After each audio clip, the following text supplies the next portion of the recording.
Sering itu di teras 1 itu. Jadi antara teras 1 dengan teras 2 itu, teras 2, 3, 4 itu cenderung datar. Ya saya simpulkan disitulah mereka mengambil batu yang ditambangnya kemudian disusun. Iya. Nah kita bisa membandingkan lagi nanti di Gunung Padang itu antara ukuran batuan di teras 1 dengan batu di teras 2, 3, dan 4 dan 5. Sebenarnya sumber batuan itu masih muncul di permukaan di bawah ekskavasi. Syukur besok ekskavasinya sudah buka semuanya ya. Ada masih belum ditutup, katanya belum ditutup. Bisa lihatlah batuan aslinya itu. Itu orientasi dari susunan batu yang alamiahnya itu dengan susunan budaya itu berbeda. Oke. Nah, yang budaya itu ada yang didirikan tegak, ada yang membentuk lantai, ada yang membentuk tangga, ada batu-batu yang didirikan untuk pembatas tangga. Kemudian dari sisi ukuran. Nah, ini yang namanya teori energi, teori ekonomi juga sebenarnya. Teori energi itu semakin jauh dari pusat, semakin kecil barang yang bisa dibawa. Nah, semakin besar energi yang harus digunakan.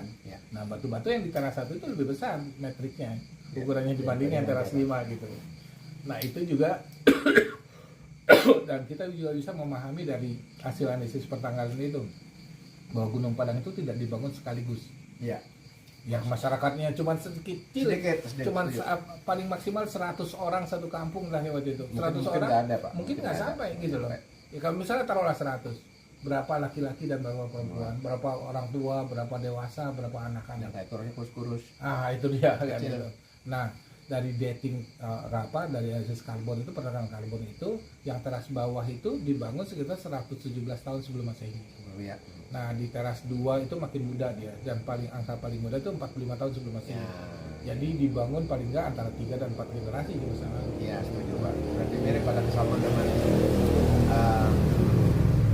Stonehenge yang kayak di Britania kan prosesnya 4 sampai 5 Pak. Samanya, ini baru ada kesamaan. Prosesnya bukan sekali bangun. Tapi beberapa generasi dan butuh waktu cukup lama. Yang di Stonehenge itu kan kita lagi berpikir itu bagaimana dia menaruhkan batu di atas itu gitu. Dan juga bagaimana sumber batu sampai di situ itu. Jadi teknologi itu mereka sangat luar biasa sesuai dengan zamannya. Itu yang dikatakan maju sesuai zamannya itu. Kalau ini nggak terlalu susah, sumber batunya masih di puncak Gunung Padang. Tapi pada saat misalnya kita datang ke Lebak di Sukabumi, di Tugu Gede itu, menhirnya luar biasa gede. Tingginya 4 meter lebih. Didirikan di lereng bukit juga. Tapi kenapa itu jarang dimunculkan Pak ya? Ya teman-teman sudah lihat ya. Lebih terkenal sini. Iya betul. Nah, ini kan karena itu ada terlalu over Pak beritanya. Iya itu. Terlalu over. Dan itu luar biasa itu.